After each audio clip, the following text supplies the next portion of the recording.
Hello, welcome to the Quantum Healer. We have a panel here to talk about yoga and the healing benefits of yoga. So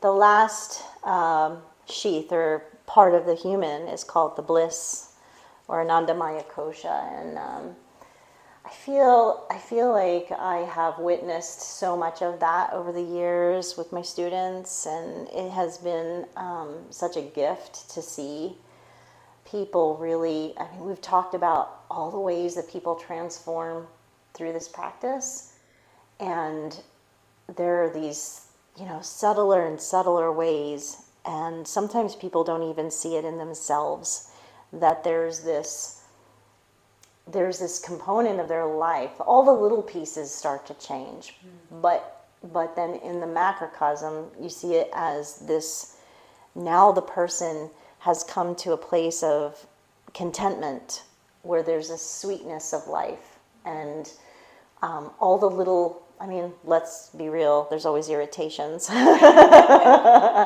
always parts of life that are difficult and ugly or not fun, but what yoga gives us is this ability to shift through that very quickly and to come to this place of appreciation and gratitude for our life, where we realize that life, it's just this nectar, this sweetness, and that all that other stuff is passing, it's temporary, but that life is such a gift. And so it's not, you can't teach somebody, come to my class for bliss. That's why I always told people over the years, it's such an experiential practice. Just give me a session or two. Buy a 6-class pass, get on your mat, and just feel what happens. And over the course of maybe even just one class, and you get them into final relaxation or the culmination of this 60 or 75 minute practice, whatever you get them in, they do experience bliss somewhere in a moment. It might be a moment, it may not stay very long, but they experience that bliss in a moment, and then you can say, there we go. Now imagine if you could be there all the time. Right? Imagine if, like we teach to suspend the breath, that we can suspend that space of bliss and peace and happiness and sweetness all the time, or at least so much more, so that when we get to those difficult times, we now have another resource. Roll out that mat, do what you have to do, and now get back to, I really truly feel any suffering that we go through is entirely optional. This practice allows us really to move through that with grace, or maybe a lot of crying and hysteria, but however we get through it, and the next thing you know, we're closer, right? We're peeling back the layers of all the karmic stuff,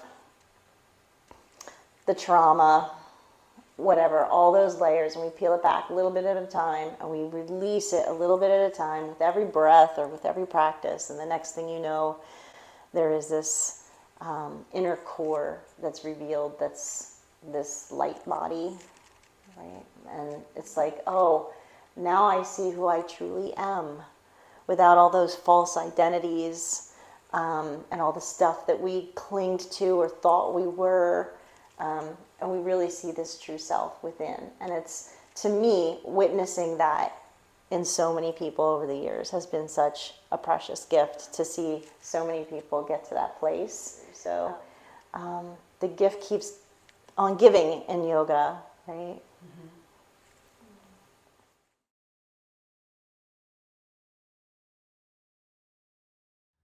Anybody think of something? I do, I can. I remember I was preparing for a class, and I kind of went into this class. I opened the studio door before anyone was there, and I kind of knew where I was going to go with this class. And I was excited. It was a vinyasa flow, and at the time I was all about that. 8 years ago, I'm not really there anymore. But it was also the day of a pretty difficult election, and that class came in. And there was such, I don't want to say a heavy energy, but there was so much energy. And I actually got very nervous because I thought, can I hold this space? We talk about holding space a lot. That's a big phrase. And reflecting, I don't really remember how that class went, but I know that it went nothing like I had planned. But it somehow came through me in that intuitive moment. And that was a pretty powerful moment for me. It made me realize that yes, I am an instructor and a teacher, but I am also a vessel. And these beautiful people are informing what they need from the vessel. Yeah, I think you can relate to that. In training, you have to learn how to sequence things and how to come up with, and I taught you guys how to come up with themes and stuff like that. But what happens in reality when the people walk in the door or when you get on your mat, whatever that reality is, you have to adjust. Yeah. Yeah, I've been there many times. Many times.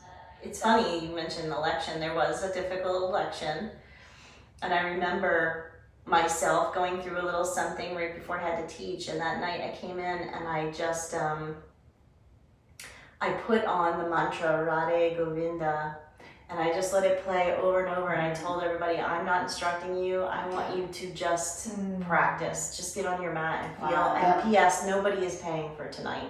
No one's card's getting charged. I just be here with each other. You just get into a loving space for yourself and all humanity, our country, and let's just be here. And some people cried and some people smiled, and it just was it was probably one of my favorite classes I ever did. Sweet. And I didn't teach a thing. Yeah. I mean, but I guess I did, right? But it was just be where you need to be. I think that's why I love practicing in a group so much instead of online. The energy of everyone, right? Doesn't it just feel so much better after yoga class, or even during the yoga class when you're breathing with other people, and the final relaxations are deeper. When I'm at home doing things by myself and no one else is around, it's just like, wait, I have something to do upstairs. Let me quickly do this final relaxation or whatever. And when there's people around you, you go, no, this is our time. And you connect energetically. And when I teach outside of the yoga world and theater, it's all about connection with your audience. So when you're talking about, noticing the people in the class and doing what they need to do, it's such a beautiful energy, when you're really able to connect with other people and find that you're paying attention, they're paying attention, and it's that's what relationship and humanity, I feel like, is supposed to be about. Yeah. My favorite way to practice is a small group of people, an intimate group, where it's not about making money. P.S. Yoga's never been about money. No yoga teacher ever went into it thinking that, well, maybe they went into it thinking they're You never go into teaching yoga for money. It's never been about that. It's always so much more, but we have these small impactful classes where we can connect with small groups of people and make a big difference. Yeah, I always think of yoga as like coming, literally home, but like it feels even more than like a childhood home, because sometimes that comes with its own like challenges and triggers. I know I'm in the right space when I can walk in and there's just this air of like acceptance, and everybody is welcome. And if I don't feel that, because I have been to centers where that is not initially, I can almost always, after the class, you go through the asanas and the practice, almost always at the end, the people that I thought were the toughest will be like, have a great week. And I'm like, oh, there it is. You will eventually get there at some point in yoga. We do. We were, something you just said made me think about like the whole trauma stuff. And trigger, I think you said triggering, I was thinking trauma. I know you've done a lot of work with this too. It's yoga is one of the only things I know that lets us really kind of squeeze into the cellular memory and release it really release it, you know. And again, not to knock therapy, because that's a great modality for a lot of people, but I also know people that have been talking about the same thing for 30 years and they really haven't gotten over or through anything. But I've seen people literally release trauma in their body in the practice and not carry it with them anymore. And like, just true transparency, right? Like, I was in a session. Yes, I 100% believe that there's not just trauma here and here, it's like here. It's stuck. We know this. I mean, we know this through the practice. So I was in a therapy session and my therapist and I are talking, and all of a sudden I just feel like, you know, the whole feeling like I can't breathe, I feel stuck, and I'm just like, you know what? And I just start doing asanas and we're talking and I'm moving, and it was the most beautiful practice. And she is like, oh my God, this is amazing, you know. And so it was, for me, that was like the moment where I was like, oh my God, this is what it should be. And that's why then I hear, like, yeah, when people release their trauma on the mat, and if they had this in conjunction with, oh my God. Yeah. Somewhere in one of my trainings, maybe you guys remember where, because I don't, but there's a question I think I asked you guys somewhere about what aha moments you've had on the mat. Do you remember any? Anybody have like a really big aha moment on the mat?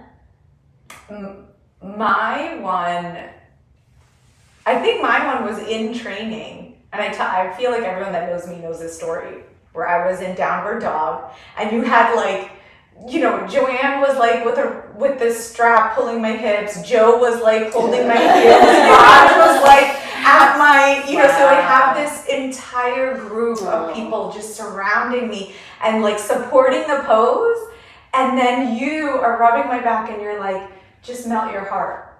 And I don't know what happened that I just, and I was like, it's that simple? Like, I haven't been melting my heart. Like, oh my God. And I think, and sometimes I think it's in those simple moments of things you've said or other teachers have said, and it's such a simple thing, but it clearly is something that I've needed. And even when I've heard from students or, you know, clients in the past, like, it's always the simple things that I say that they're like, oh my God, that blew me away. I'm like, that blew me away? I said some really good stuff. That was the thing, you know. Yeah. That, I don't know, I'm still till this day, every time I'm in a downward, I imagine that moment, and I imagine you saying, like, whispering, melt your heart. And I'm like, oh.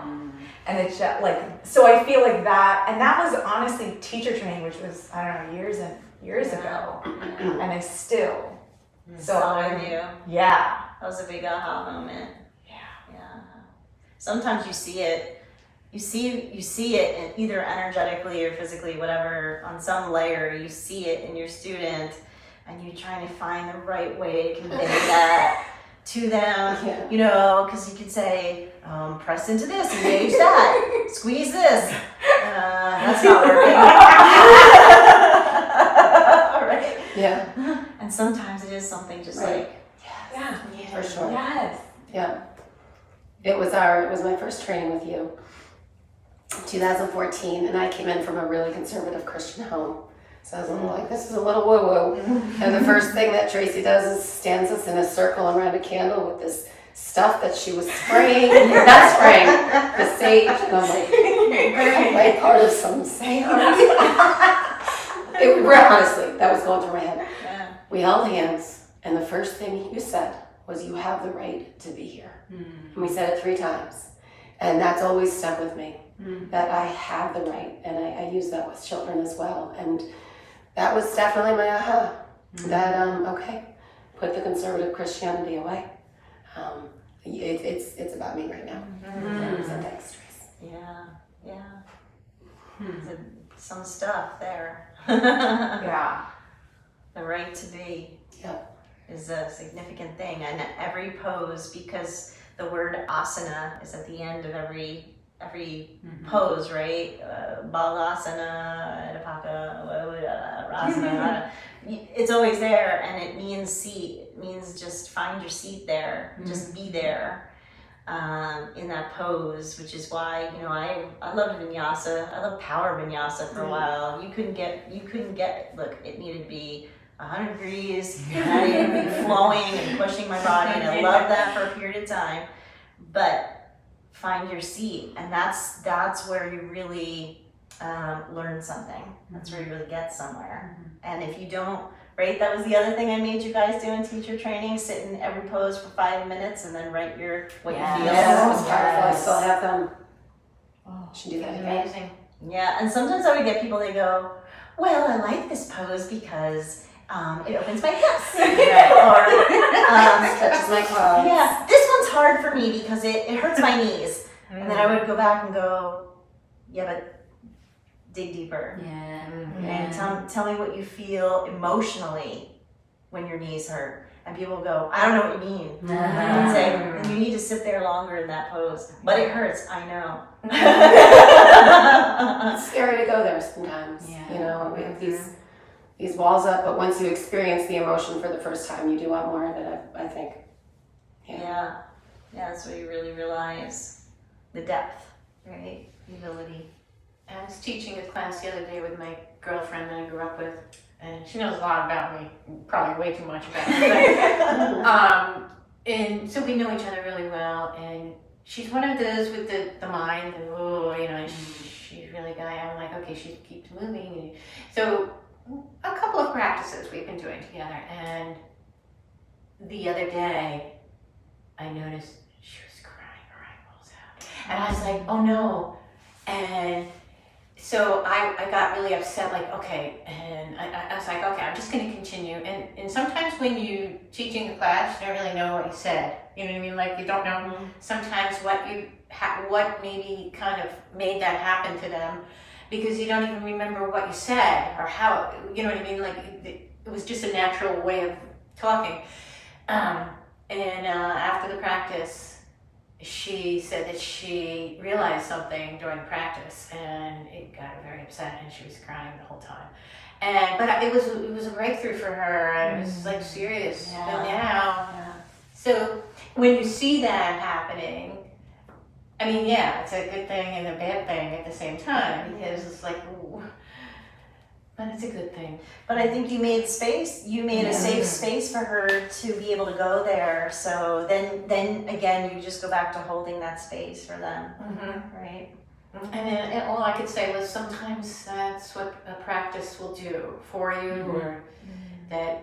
Yeah. Because you're with yourself, you're there, you know. And once you get them to go there, that's when you know that it worked. Because it's so hard for us in our modern world to not busy ourselves so much that we can't find the time, the quiet, to really connect to ourselves. I find, I put on music or Audible and listen to my stories or whatever, but when I turn it off, it's like I remember, oh, this is also part of the practice. Just be. Yeah. Yes. Yeah. Yeah. I think it was Sharon Gannon of Jivamukti Yoga. She once said that yoga is both a natural and cultivated state. And I always remember that. Sometimes it's very natural, and then sometimes no. I have to cultivate. I have to work this. Yeah. It reminds me of Shavasana and how I say, like, it's like right before you go to sleep, but don't go to sleep, because you know how to do that, right? Yeah. And you used to say, or maybe it was you would say marinate in the pose. Oh, I love that term. I do think of a steak, whatever. Or tenderize. I think that works.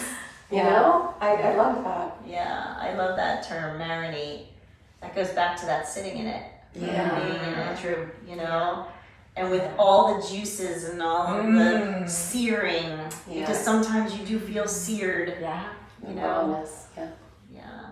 And it's so easy, I think, to resist that because we've known, I think we were taught, at least the majority of, I've been taught the opposite of that, right? It's, keep going, get over it, like brush it under the rug. And that's rather than sitting with it. It's such and so it's so easy. And I remember initially I feel like I would get agitated, and it's not yoga's fault. Obviously, I love this practice, but it was me in a yoga, like just this. Now it's almost like the glasses are coming off, kind of like the glasses, and so now I'm seeing things, and I'm trying to process that while still living in this life that teaches you the opposite, right? Which is keep doing, keep going. And I'm trying to be and go at the same time. And you're just agitated. And I remember like, oh my God, yoga makes me angry. I was gonna say, don't hold back, girl. Yes. I was like, oh, I don't like this. And then my sister-in-law and her daughter were doing yoga because now years later, obviously I found the balance and I figured it out, right? And she's like, how do you like yoga? It makes me angry and it makes my daughter angry too. And I'm like, stay with it. All you can say is go back. And she's like, oh, I don't like it. And it was so funny. She called me just the other day and she said, oh my God, my yoga teacher said I was doing amazing. And she stuck with it. And I was like, yes, like that's it. But that initial, like, I don't like it. You get really angry at yoga. You're like, this sucks. How can so many people like this? Like, how has this practice been around for centuries? I know. I remember the first time I did yoga, I went with a friend of mine because I had a bad back. I was always complaining. She probably was tired of hearing me complain. And she said, let's try yoga. And I was like, oh no. Because all I could hear was that song, was that Jimmy Buffett song where he says something negative about yoga. Whatever. So anyway, I go reluctantly because she said we'll go out to dinner, and all I was thinking was like food and drinks. So we go, and the whole time I'm in my head, and physically I can't do almost everything, so I'm modifying, and I'm feeling like a failure. My back's against the wall because I can't even sit up straight. I couldn't do half the stuff. And then Shavasana, she's like, quiet the mind, relax. I'm like, relax. All I could think of was all the stuff, the monkey mind. And we get up from Shavasana, and I just remember my girlfriend just kind of looking at me with this like blissful face. She's like, but wasn't that wonderful? And I was like, I hate yoga. Interesting. Wow. It's like, no, this was horrible. And the teacher said, just come back. Well, you resist, persist, right? Yeah. She said, just come back. And I bought a pass because my girlfriend said we'll go to dinner every night after yoga. Amazing. We have to thank her. Yeah, thank her for us. She lured you in, tempted you. She got me there. But yeah, because it wasn't great. Sometimes it's not great at first. Right. Yeah. Or we perceive it's not great because it is showing us all the things we need to look at. Mm-hmm. Yeah, for sure. Yeah. It's a big mirror. Mm-hmm. And sometimes we're not ready to look in that mirror. Right? But then when we have the strength to do it or the courage to do it, that's it. Right. Beautiful.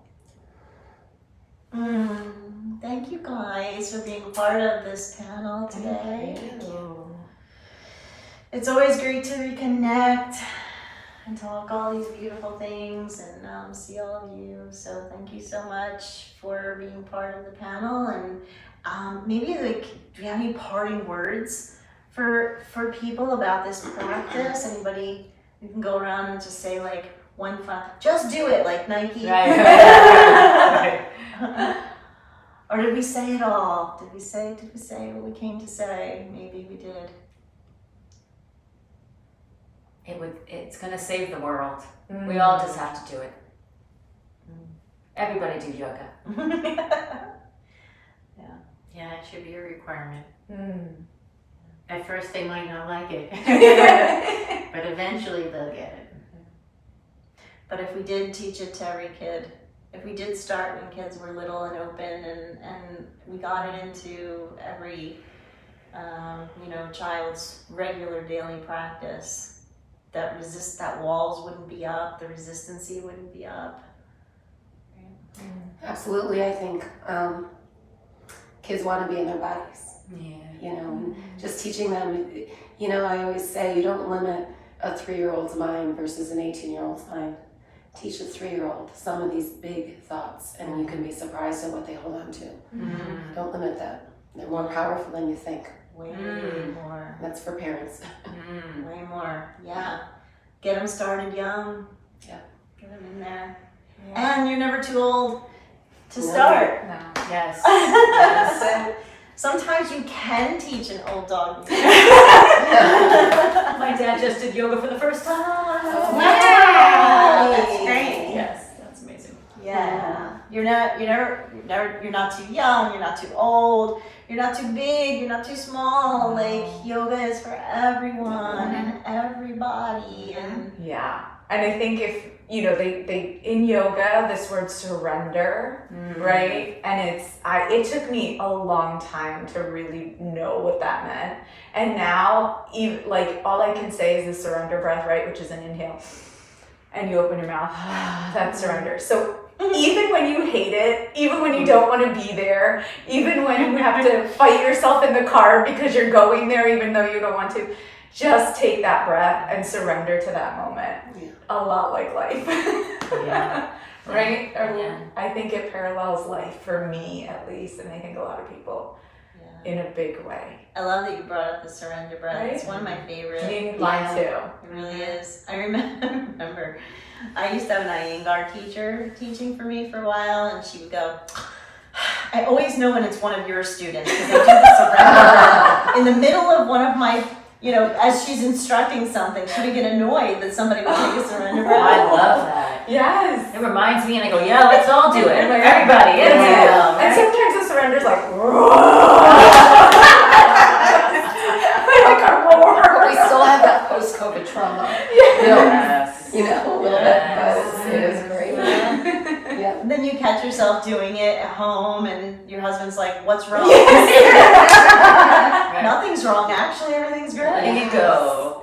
Yeah. Not about you. Actually, this makes me like you so much. It's preventing me from spiraling. Remind yourself to do it in the car, at the grocery store. The surrender breaths are some amazing things. In our practice, in the training, my family got involved, right? So I had to teach my husband yoga. And, he still says, I said, what was that? He said, oh, big surrender. All day long. I love it. I love it. Well, let's end like we usually end our yoga classes, and send this this message of the healing benefits of yoga to all the layers of the human person out there, to anybody that's listening. And if you know anyone in your life, you personally, or know anyone in your life that could benefit from yoga, you want to find a qualified yoga teacher in your area, start doing some research, start finding out where they got their training and certification and what styles of yoga they teach, and find somebody that's the right person for you or that person, and just do it. Just get on the mat, just get out there, because it is going to be a gift. It's really going to be a gift. So we thank you for listening, and we thank you for sharing, and Om Shanti. Shanti. Shanti. Shanti. Namaste. Namaste. Yay. Thank